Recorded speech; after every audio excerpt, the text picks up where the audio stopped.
Rome is considered by many the capital of Western world as they set the legal standards that still guide the Western civilization. And in this video, you're gonna learn why. Rome's legacy ranges from engineering and architecture to language, politics, law, and religion. For example, they invented the aqueduct to transport water, created a system of government that inspired modern republics, and spread their language throughout Europe and Northern Africa. Italian, French, Spanish, Portuguese, and Romanian derive from Latin. Grazie mille. What exactly of ancient Rome can you see? Well, a lot. In this video, we focus on the archaeological site close to the historic center. We start at the Colosseum and then visit Palatine Hill, the Roman Forum, and the Imperial Fora, all on the same ticket. This is Rome. I'm Renata, I'm a journalist, and this is my husband, Gordon. After many years working in newsrooms, we decided to pursue the stories that interest us most, all over the world. Sydney, Australia. In this video, we'll show you how to plan a visit to ancient Rome while trying to present a summarized version of the history of Rome. When you understand the context of what you're seeing, you appreciate the trip even more. Wow, look at this light, huh? I can't believe I'm here. There were two types of tickets way back when. One, Imperatore, The emperor? emperor, and spectatore, Spectators. you. One of the Imperatore's entrances right here. This is most likely how the Colosseum looked like. It was inaugurated in the year 80. This was not called the Colosseum in the antiquity. You know, it had a different name, Amphitheater Flavium. But because there was a colossal statue of Emperor Nero and also the colossal giant structure, it acquired this nickname. Grazie.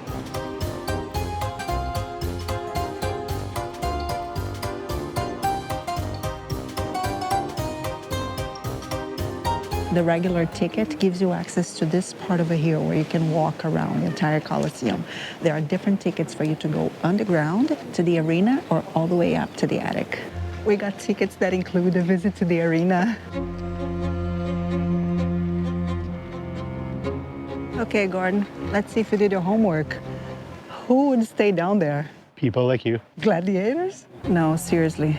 Below here, there's the passage to bring men and animals to the arena. The official opening of the Colosseum was marked by gladiator games that lasted for 100 days.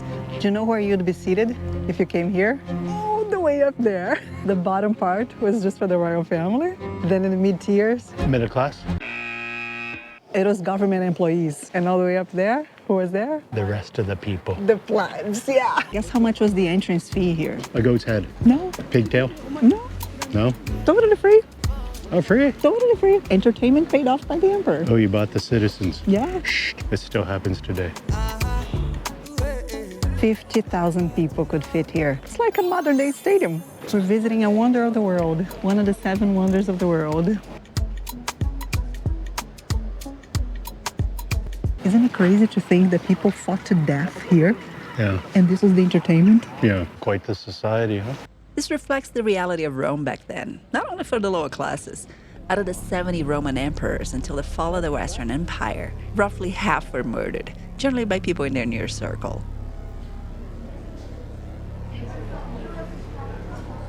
This is how originally looked with all these statues. And these were Greek and Roman gods.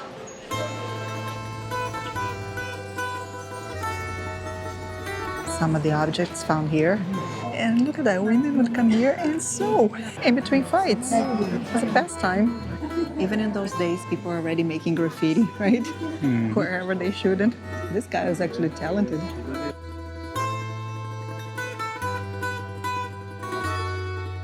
Remember from the movies, thumbs up or thumbs down, whether the gladiator should live or die?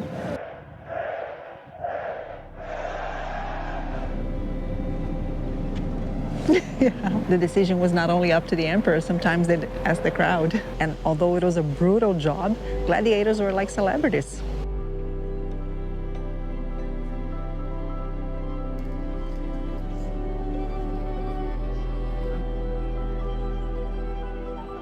The place where the cross is was the seat of the emperor, considered the best one in house.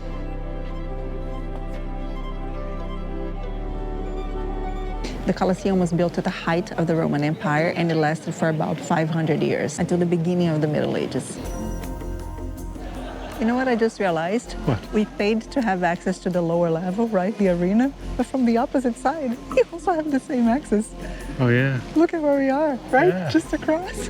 Well, the only advantage, I'd say, is that you have 2 days to visit the entire complex. Yeah. So if it rains the day that you come to the Colosseum, you can hope for better weather the next day. When the Colosseum was abandoned, it became a place of worship, a cemetery, and then people from here started taking it apart, getting the material and using it in other constructions. There were even bricks from here used in the construction of St. Peter's Basilica. This went on until the Middle Ages, when the popes decided preserving the history of this place for believing that many Christians were murdered here.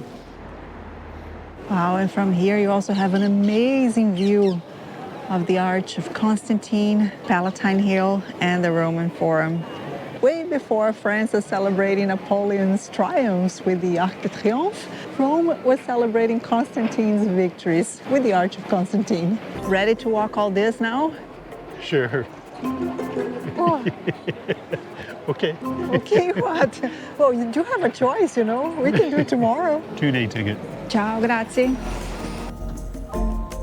Constantine was the first Roman emperor to convert to Christianism. According to the story, he had a view of a cross, and that led him to win battles. So think about this. Before him, you could be killed here in Rome if you were a Christian, and after him, you could be killed if you were not.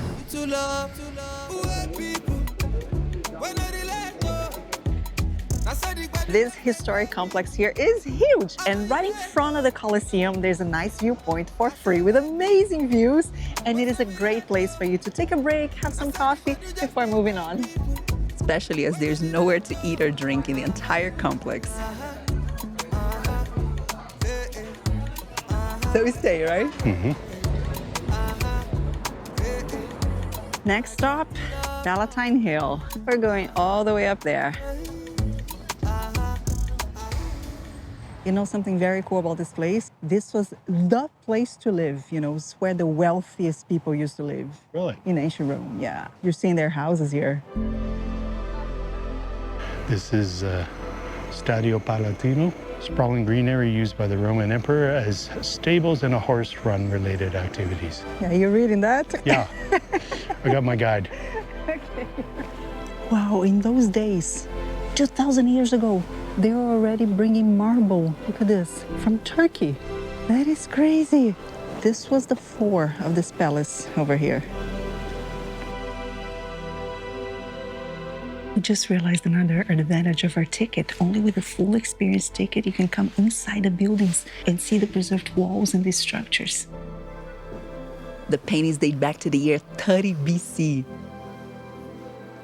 Palatine Hill is a huge archaeological site. According to the legend, this is where the city of Rome was founded. Well, there were 2 brothers. They were raised by a she-wolf. Mm-hmm. It all happened on this hill here. Yeah? And then what happened? Earthquakes, conquers. Before that, Someone had a baby and it flourished. what did the 2 brothers do? They fought each other. They fought each other. Yeah, one killed the other. Romulus and Remus. Who won? Rome. Romulus. That's why the city is called I don't Rome. The House of Romulus on the Palatine Hill, which for the Romans is strongly tied to the origins of the city, existed. Look at the size of the Roman Empire. Europe, Asia, here with Turkey, and Africa. Various emperors lived on this hill, but the best preserved structure is not a palace. It's the original house of the first emperor of Rome, Augustus. He built it right next to the remains of the huts where Romulus supposedly lived various centuries earlier. The House of Augustus, probably the most well-preserved house over here. Wow. It never occurred to me that ancient Rome could be so colorful, because you normally just see ruins. After the assassination of Julius Caesar, Augustus rose to power and he transformed Rome into an empire. Look at the decor on the walls, how well preserved. Of course, you also have amazing views from up here. You can even see the Circus Maximus, a place where gladiators fought even before the construction of the Colosseum.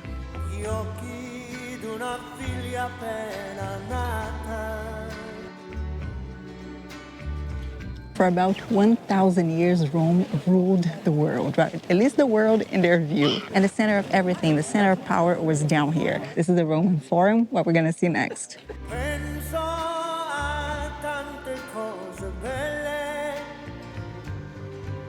What's really amazing is that all this is right in the middle of the city. Look at that.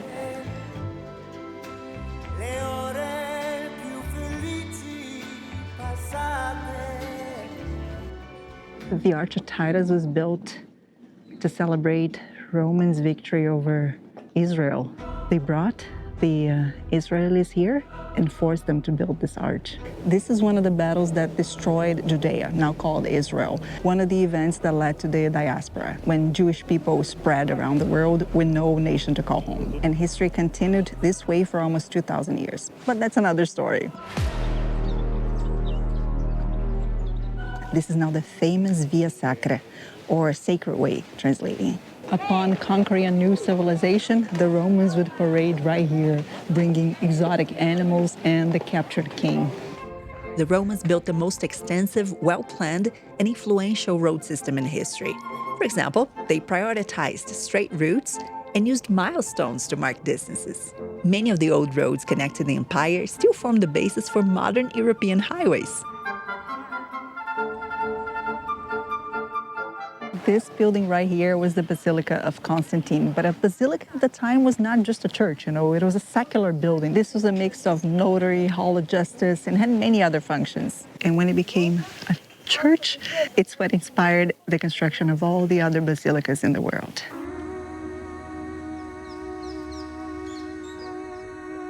Despite all the magnificent and huge structures over here, the most sacred place in ancient Rome was this building right here. This was a temple. They had something like the eternal flame. For as long as that flame was on, Rome would thrive. And this was guarded by 6 girls here coming from noble families. They were all under the age of 10, and they were known as the Vestal Virgins. And the Vestal Virgins had a house right behind the temple. They had to remain virgins for 30 years. If not, they would be buried alive.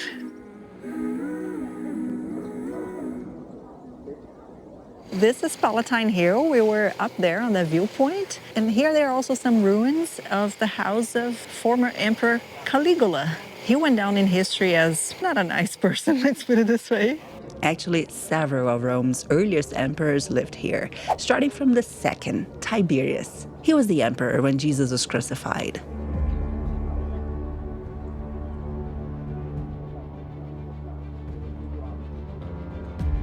Before Christianism, Romans believed in various gods, right? That's why a lot of these structures here are temples. This here was the main square in ancient Rome. And rumor has it that back then, they already had souvenir shops, tour guides, and pickpockets. You might be missing someone very famous in this story, right? Julius Caesar. Many people don't know, but he was not a Roman emperor. He was actually a dictator, almost in between the two main stages of ancient Rome, the Republic and the Empire. After being murdered, this is where the body of Julius Caesar was burned. He was stabbed by many people, including his adopted son, Brutus. And later, a temple was built in his honor. Wow, and people pay homage even to this day. Thanks to Julius Caesar, today we have the 365-day calendar with an extra day every 4th year. The calendar was slightly modified in the 16th century, but the Eastern Orthodox Church still follows the Julian calendar for religious holidays.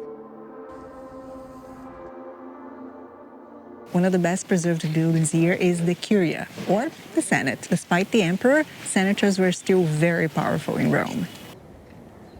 When senators lost their power, the emperors became basically dictators. This was the beginning of the end for Rome as an empire.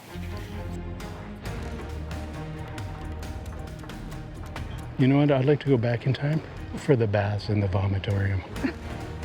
I believe you actually wanted to wear these clothes. I'd have so much fun. When you follow this path we did and walk from the Colosseum towards the historic center, you end up at another area adjacent to the Roman Forum, the Imperial Fora. It's a series of public squares built over a period of 1.5 centuries that became the center of the Roman Republic and the Roman Empire. It is very impressive to learn about the history of Rome while being right here, you know. The power of Rome lasted for 1,000 years, basically from 500 BC until 500 AD. It grew for 500 years, peaked for about 200, and then declined for 300. And after that, it came 1,000 years of darkness in the Middle Ages, until everything was rediscovered and valued again with the Renaissance. Caesar's coming. Come on, hurry. Come on. The guards are coming.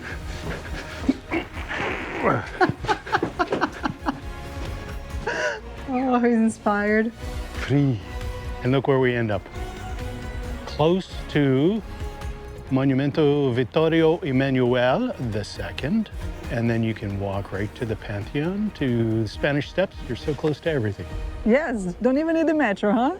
But you need a pizza. Good call, good call. You ready to leave?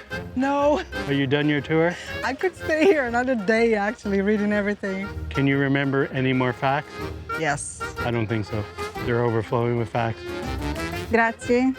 You can get a good view of some of these areas directly from the street without paying an entrance fee, especially of Trajan's Column. It's a masterpiece of both Roman engineering and propaganda, as the carvings depict Emperor Trajan's military victories. When you go for a pizza, what do you go? Normally 4 cheese, but here's 5 cheese. People make fun of me sometimes, but yes, I eat pizzas with knife and fork, and so do the Italians. Jeez. Unlike Italians, Renata takes 2 bites at one time. Or was that 3? Oh, well, let's not make her laugh, she'll choke.